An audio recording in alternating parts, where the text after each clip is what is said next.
everyone, welcome to Polly's Psychology. I hope you all are doing good. This is the first part of the 8th chapter and 8th chapter का नाम है thinking. So ये काफ़ी एक common word है, हम day to day life में बहुत ज़्यादा यूज़ करते हैं इस वर्ड को thinking. इसका मतलब अगर मैं आपको कॉमन टर्म्स में एकदम लेमैन लैंग्वेज में बताऊं तो इसका मतलब है सोचना. Thinking is the process of सोचना. हम कैसे बैठ के चीज़ों के बारे में हम कोई प्रॉब्लम सॉल्व करने से पहले हम कैसे सोचते हैं, कोई चॉइस लेने से पहले हम कैसे सोचते हैं. तो इस चीज़ के बारे में डिटेल्स में इस पूरे चैप्टर में दिया गया है. लेकिन ये चैप्टर कंपेरेटिवली ईजियर है बाकी सारे चैप्टर्स से और इसका उतना ज़्यादा लेंथ भी नहीं है चैप्टर का. सो इसे हम जल्द से जल्द कंप्लीट करने की कोशिश करेंगे. And this is the first part of this video. So let's begin. First topic is nature of thinking. What is the nature of thinking? Thinking is the base of all cognitive processes and it is unique to humans. Human beings से ये unique क्यों है? क्योंकि human beings की जो दिमाग है वो सबसे ज़्यादा complex है और सबसे ज़्यादा developed है बाकी सारे organisms से भी ज़्यादा. क्योंकि ह्यूमन बींग्स की ब्रेन की जो स्ट्रक्चर है उसमें ही इतने सारे मतलब कॉम्प्लेक्सिटीज़ हैं और इतना ज़्यादा एडवांस सोचने में हमारा वो कैपेबिलिटी है. That's why it is unique to human beings. और कॉग्निटिव प्रोसेसेस का मतलब होता है वो सारी चीज़ें जो हमारे दिमाग में होती है. हम कैसे किसी चीज़ को रिमेंबर करने की कोशिश करते हैं. हम जब कोई पर्टिकुलर इवेंट, ऑब्जेक्ट या पर्सन के बारे में कोई स्टिमुलस इंफॉर्मेशन को परसीव करते हैं जिस तरीके से, that is one cognitive process. When we are trying to memorize or when we are trying to produce the knowledge which we learned yesterday, that is a cognitive process. तो ये सारे cognitive processes को apply करने के लिए, cognitive processes को use में लाने के लिए हमें थिंकिंग का बहुत ज़्यादा नेसेसरी होता है. Thinking is a very important process. That's why. So it could be considered as a higher mental process through which we manipulate and analyze the acquired or existing information. जब हम सोचते हैं तब ऐसा क्यों? इंडिविजुअल डिफरेंसेस को इसीलिए importance दिया गया है क्योंकि दो लोग कभी भी एक सेम चीज़ को एक ही तरीके से वो परसीव नहीं कर सकते. उनमें इंडिविजुअल डिफरेंसेस होती हैं. कभी कभार पास्ट लाइफ एक्सपीरियंसेस की वजह से हमारा जो नोशन है उस पर्टिकुलर टॉपिक या सब्जेक्ट को लेके वो डिफरेंट हो जाता है. So it is very subjective. इसलिए जब भी हम किसी चीज़ को सोचते हैं, कोई भी चीज़ करने से पहले जब हम सोचते हैं तो हमारे मेमोरी में जो ऑलरेडी मौजूद है उस चीज़ को हमारे अंदर से मैनिपुलेट करने का एबिलिटी हमारे माइंड में है. So we try to manipulate और मॉडिफाई. और ये कॉन्शियसली भी नहीं होने से अनकॉन्शियसली भी हो जाता है. आई मीन आप चाहें मतलब आप उस चीज़ से, उस प्रोसेस से कॉन्शियसली अवेयर नहीं होते हैं, but it is like the subject to continuous change, modification and manipulation. So it also happens during like abstracting, reasoning, imagining, problem solving, judging and decision making. ये सारे processes जितने भी हैं cognitive processes, इन सभी cognitive processes में it requires us to think. जब तक हम सोचेंगे नहीं तब तक हम कोई डिसीजन ले नहीं सकते. जब तक हम सोचेंगे नहीं तब तक हम कोई सही जजमेंट ले नहीं सकते. तो आप सोचिए इमेजिनेशन का कितना ज़्यादा इंपॉर्टेंस रहेगा, मतलब थिंकिंग का इमेजिनेशन के टॉपिक में. क्योंकि जब आप आंख बंद करके इमेजिन कर रहे हैं then what you are doing, you are forcing yourself to think. तो थिंकिंग एक बहुत ही ज़्यादा नेसेसरी टॉपिक है. नाउ आप जो भी अपने माइंड में थिंक करते हैं वो हमें कैसे पता चलता है कि आप क्या थिंक कर रहे हैं? जब आपका कोई बिहेवियर किसी चीज़ को लेके जैसा होता है, it is like inferred from overt behaviour.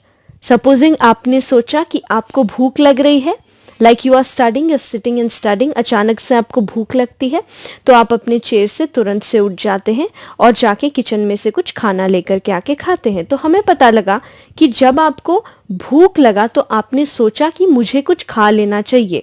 और जब आपने ये चीज़ को सोचा, after thinking you put that thing into action. और थॉट के बाद ही एक्शन आता है और एक्शन की वजह से हम जो बाहर वाले जो आपको ऑब्जर्व कर रहे हैं वो समझ सकते हैं कि आप क्या सोच रहे थे.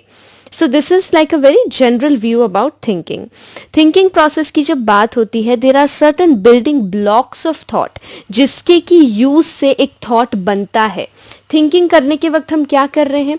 हम थॉट्स बना रहे हैं, थॉट्स को हम प्रोड्यूस कर रहे हैं अपने माइंड में. That is thinking. तो कैसे, किस चीज़ का यूज़ करके हम थॉट को बनाते हैं. थॉट्स के कुछ बिल्डिंग ब्लॉक्स होते हैं. First is mental image. Now, an image is a mental representation of a sensory experience. What does this mean? Image को हम एक mental representation की तरह use करते हैं of a sensory experience. It is used to think about place, things, events and anything. Like we close our eyes and we try to visualize. What we are trying to visualize is a mental representation of our own thoughts. Okay. So that is mental image. Supposing आप सोचते हैं कि आप कोई जगह जाना चाहते हैं या कोई चीज़ आपको खाने का दिल कर रहा है, तो आप उसे आंख बंद करके आप इमेजिन करेंगे, या फिर कोई सिचुएशन आप इमेजिन कर रहे हैं, या जब भी आप समझ लें कि आप कोई पोयम लिखना चाहते हैं या आप कोई स्टोरी लिखना चाह रहे हैं, कोई क्रिएटिव राइटिंग लिखना चाह रहे हैं, तब आप क्या करते हैं, आप अपने कैरेक्टर्स के बारे में और कैरेक्टर्स को विजुअलाइज करते हैं कि ये अभी इस पॉइंट ऑफ टाइम के बाद ये कैरेक्टर ये डायलॉग बोलेगा, या इस पॉइंट ऑफ टाइम के बाद मेरे प्लॉट में कुछ ऐसा सीन दिखाया जाएगा जहाँ पे कि दो लोग बीच में बात कर रहे होंगे. तो तब आप क्या कर रहे हैं, you are like creating mental images. आप अपने थॉट्स के मेंटल रिप्रेजेंटेशन को एक इमेज फॉर्म दे रहे हैं. So that is mental image. Thought में मेंटल इमेज बहुत ज़्यादा इंपॉर्टेंट होता है. दूसरा is the concept. Concept mental categories को बोला गया है. प्रीवियस चैप्टर में भी मैंने आपको क्लियर कराया है कि कॉन्सेप्ट होता क्या है. सो अगर आपने देखा नहीं तो वो वाला वीडियो भी जाके देखिए, वो चैप्टर को अच्छी तरह से समझिए, then you move further. So concepts are the mental categories and it helps to organize our knowledge. कैसे organize करने में मदद करता है. Supposing मेरे माइंड में एक कॉन्सेप्ट है कि जो ह्यूमन बींग्स हैं उनके 2 हाथ हैं, 2 पैर हैं, कान हैं, आँख है, वो लोग पर्टिकुलर कुछ टास्क कर सकते हैं जो बाकी एनिमल्स नहीं कर सकते. तो जब भी मैं अपने आसपास किसी को देखूंगी तो मेरा माइंड अचानक से बोल देगा कि these are human beings and they are different from rest of the animals which I see. They're different from cats and dogs. तो मेरे माइंड में एक मेंटल कैटेगरी मौजूद है, एक कॉन्सेप्ट मौजूद है, जिसके वजह से कि मुझे डिफिकल्टी नहीं होता कोई भी जानवर को या इंसान के बीच में डिफ्रेंशिएट कर सकती हूँ, मुझे प्रॉब्लम नहीं होता पहचानने के लिए. So that is mental category. Now it is usually scene कि ये कॉन्सेप्ट जो होते हैं उनके एक हायरार्की लेवल होते हैं. पहला होता है कि सुपर ऑर्डिनेट लेवल होता है, जिसे हाईएस्ट लेवल कह सकते हैं. सेकेंड इज द बेसिक और the intermediate level, and third is the subordinate or the lowest level. So book में it is given that while speaking we basically use the basic level concepts, like when a person says I saw a dog, that is a basic level which he is using. Such a statement is much more likely to be made than I saw a 4-legged animal that barks and wags its tail. हम इतना बड़ा करके नहीं बोलते, या हम नहीं कहते कि हमने एक एनिमल को देखा, हम सिंपली कहते हैं जो सिंपल बेसिक लेवल वाला क्लास है, बेसिक लेवल वाला हायरार्की है, we usually use that level while having a normal conversation with anyone or any person. Okay, so we say कि हमने एक dog देखा, I saw a dog. So इसीलिए कहा गया है कि हमारे जो mental categories हैं, जो concept है, उसके भी कुछ hierarchies मौजूद हैं. Now comes the concept of prototype. Prototype concept के अंदर का ही एक concept है. Now it is the best representative member of the category. Prototype का मतलब है कि जितने भी एलिमेंट्स मौजूद हैं एक ग्रुप में, they are definitely similar, that's why they come under one single group, but उन्हीं ग्रुप में से जो सबसे बेस्ट है, जो सारे फीचर्स को बाकी ग्रुप मेंबर से भी ज़्यादा अच्छी तरह से डिफाइन करता है, that is known as the prototype. Eleanor Rosch argues that prototypes are often involved in real life when we are thinking about concepts. तो रियल लाइफ में भी बहुत ज़्यादा प्रोटोटाइप इन्वॉल्व होता है. जब हम कॉमन चीज़ों के बारे में सोचते हैं या कॉमन चीज़ को करने के बारे में सोचते हैं, तब हम बहुत ज़्यादा प्रोटोटाइप्स को सोचते हैं. जैसे कि आप समझ लें कि आपने टेबल चेयर देखा, स्टडी टेबल देखा, अचानक से आपको समझ में आ जाता है कि ये सारी फर्नीचर की चीज़ें हैं. हम उसे दूसरा थॉट नहीं देते या हम उसे बैठ के नहीं सोचते कि ये क्या चीज़ है, because we have created that mental category inside our mind. Now next is the experiment of W Labov, जो कि प्रोटोटाइप से ही रिलेटेड है. उन्होंने एक ग्रुप बनाया और उस ग्रुप में आइटम्स बनाए गए थे जो कि कप्स की तरह दिखते थे, and they were of different shapes, but हर एक कप में एक हैंडल दिया गया था. हो सकता है कि वो कप थोड़ा सा टॉल हो या स्मॉल हो, मतलब थोड़ा सा लंबा हो या थोड़ा सा स्मॉल हो, लेकिन सबका जो मतलब बेसिक था कि हर एक चीज़ में एक हैंडल था और एक कंटेनर टाइप्स दिख रहा था। तो उसमें से उन्होंने सबसे बेस्ट वाला प्रोटोटाइप कप का चूज़ करने को कहा। तो मोस्ट लोगों का जो सही वाला आंसर है वो निकला, लेकिन इसमें भी कुछ डिफरेंसेस होते हैं। तो आई होप कि आपको समझ में आएगा कि जो बेस्ट रिप्रेजेंटेटिव है बाकी सारे ग्रुप्स का, जो बेस्ट तरीके से समझाता है हमें। सपोजिंग अगर मैं बोलूँ कि मुझे रोज़ देखना है, तो रोज़ बाकी सारे जितने भी फ्लावर्स मौजूद होंगे मेरे आगे, मेरे को रोज़ चाहिए। अगर सामने मैरीगोल्ड रखा हुआ होगा तो मैं तो नहीं बोलूँगी ना कि ये भी फ्लावर है लेकिन ये रोज़ नहीं है। सो बेस्ट रिप्रेजेंटेटिव हो गया रोज़। फ्लावर्स में से अगर मुझे रोज़ चाहिए तो मैं रोज़ को ही लूँगी। So that is the prototype. Now next is culture and thinking. ये टॉपिक हमसे कहता है कि हमारा जो थिंकिंग है it gets influenced by our beliefs, values and social practices mainly. A study was conducted on American and Asian students, जहाँ पर कि दोनों टाइप्स के बच्चों को, जो अमेरिकन थे उन्हें भी और एशियन बच्चों को भी अंडर वाटर सीन को दिखाया गया था। मतलब like an aquarium sort of, और एक अंडर वाटर सीन उनके सामने रखा गया था और उन्हें ऑब्जर्व करने को बोला गया। तो दोनों देशों के बच्चे उसे एनालाइज किए, ऑब्जर्व किए। जब उनसे पूछा गया तो जो अमेरिकन बच्चे थे उन्होंने बहुत ज़्यादा मतलब ब्राइट और हाईलाइटिंग फीचर्स को वो हाईलाइट किए। जैसे उन्होंने कहा कि हाँ, ये वाले साइड में बहुत सुंदर मछली रखी हुई थी, या जो स्टोन्स था वहाँ पे वो बहुत सुंदर था। लेकिन जब एशियन बच्चों से पूछा गया तो उन्होंने ज़्यादा बैकग्राउंड वाली चीज़ों को हाईलाइट करने की कोशिश की कि कैसे उस अंडर वाटर सीन का बैकग्राउंड किस टाइप का था। The bottom was Rocky, the water was green, ये सारी बात एशियन बच्चों ने ज़्यादा पॉइंट आउट किया। तो इससे पता चलता है कि कैसे कल्चर हमारा थिंकिंग प्रोसेस को इन्फ्लुएंस करता है। बिकॉज अमेरिकन स्टाइल जो उन्होंने बताया, जो फीचर्स उन्होंने नोटिस किया, दिस शोज कि they have more inclination towards analytical thinking. और जब एशियन बच्चे होलिस्टिक थिंकिंग रखते हैं, आई मीन होलिस्टिकली वो चीज़ों को देखने की कोशिश की, तो दिखाया गया कि वो ज़्यादा रिलेशनशिप्स को समझने के लिए वो ऐसा थॉट प्रोसेस रखते हैं बेसिकली। तो उनका व्यू हो गया होलिस्टिक थिंकिंग और अमेरिकन वाले हो गए एनालिटिकल थिंकिंग। बिकॉज एशियन बच्चे रिलेशनशिप समझने की कोशिश किए और उन्होंने एक होल पिक्चर को देखा, उन्होंने पार्ट वाइज नहीं किया या उन्होंने एनालिटिक थिंकिंग नहीं किया इसमें। Next topic is the processes of thinking. First is the problem solving. तो प्रोसेसेस ऑफ थिंकिंग के अंडर में हम देखेंगे कि कौन से तरीके के प्रोसेसेस हो सकते हैं which requires us to think, to stop and think. First is the problem solving. Problem solving में बेसिकली थिंकिंग जो है it is very much goal directed, क्योंकि हमारे नज़रों के आगे एक प्रॉब्लम होता है और उसे सॉल्व करने के लिए ही, उस पर्टिकुलर प्रॉब्लम को सॉल्व करने के लिए हम सोल्यूशंस ढूंढते हैं। और सोल्यूशंस कैसे ढूंढते हैं? हम बैठ के सोचते हैं कि इस प्रॉब्लम को सॉल्व करने के लिए हमें क्या करना चाहिए। तो प्रॉब्लम सॉल्विंग में दो स्टेट होता है। फर्स्ट है इनिशियल स्टेट, जहाँ पे कि प्रॉब्लम हमारे आगे होता है, और एंड स्टेट में गोल होता है कि कैसे वो गोल को रीच करके हम उस प्रॉब्लम को सॉल्व करेंगे। प्रॉब्लम को सॉल्व करने के दौरान कुछ ऑब्स्टेकल्स आते हैं हमारे सामने, और वो ऑब्स्टेकल्स हो सकते हैं हमारा मेंटल सेट या फिर lack of motivation. Mental set से मेरा ताल्लुक है the tendency of a person to solve problems by following already tried mental operations or steps. This means कि हमारा मेंटल स्टेट, सपोजिंग हम एक काम को करते हुए आ रहे हैं, तो हमारा मेंटल स्टेट क्या हो जाता है कि अगर ये इस चीज़ से हो रहा है तो ये इसी चीज़ से ही होगा, और किसी चीज़ का भी हम जुगाड़ नहीं लगा सकते, और उससे अगर भी कर भी सकते हैं तो भी हम उसे मानने को तैयार नहीं है कि हम उससे यूज़ करके कुछ अच्छा कर सकते हैं। Supposing while you cooking, okay, and आपके पास टमेटोज नहीं है, लेकिन आपको पता है, या कोई आपसे कहता है कि आप केचप यूज़ कर लो, तो आप बोलोगे कि नहीं, मुझे करना ही नहीं है क्योंकि ये हो ही नहीं सकता, मेरा आइटम जो है वो, मेरा डिश बर्बाद हो जाएगा। लेकिन वो ऑल्टरनेटिव हो सकता है, but you are not ready to accept that is mental set. Now sometimes it helps, sometimes it doesn't. Now you will ask कि why it and how it helps, क्योंकि अगर वो हेल्प करेगा, कि अगर आप सोचते हैं कि दूसरी तरीके से नहीं हो सकता, तो हो सकता है कि आप अपना कोई और तरीका निकाल लें, तो उसमें क्या हुआ, आपको ही मदद हुआ, आप एक न्यू स्ट्रैटेजी तैयार करते हैं।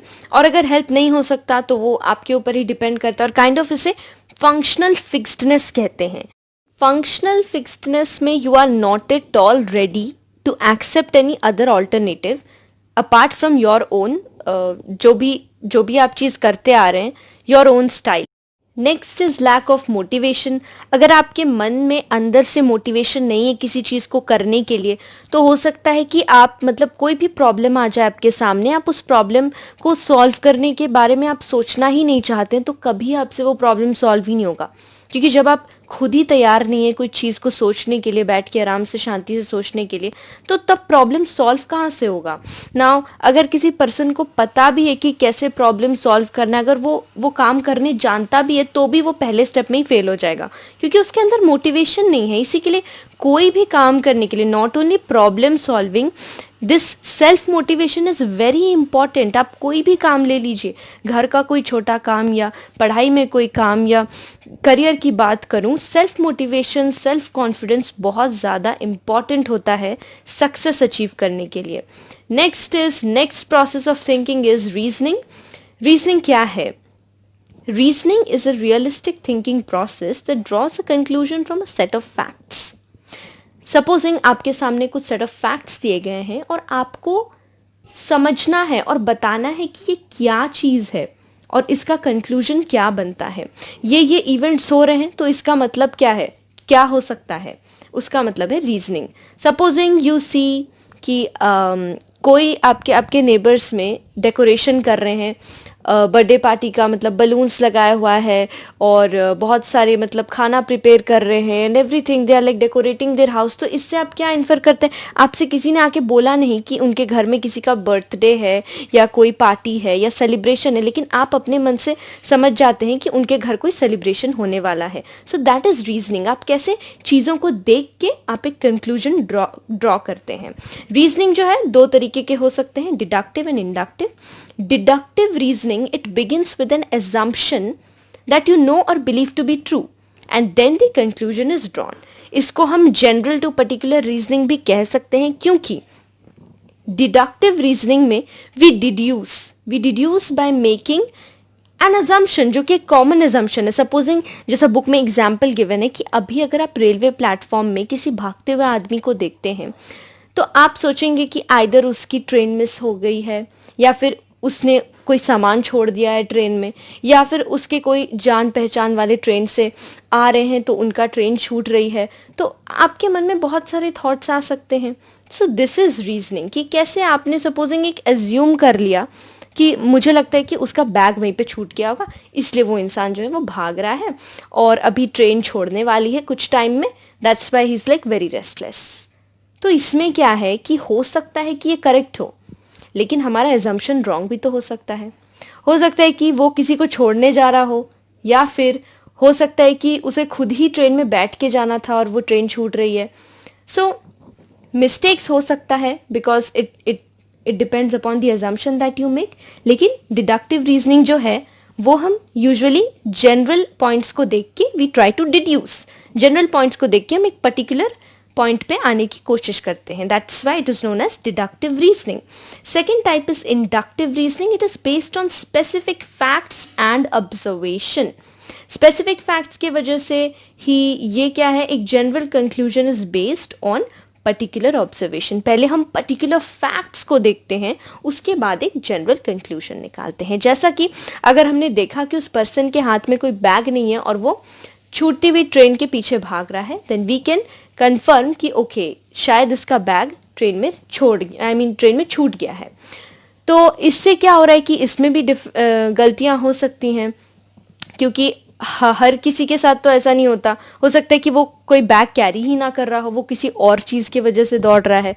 तो मिस्टेक्स दोनों में हो सकती हैं, but we try to think and we try to make our own conclusions.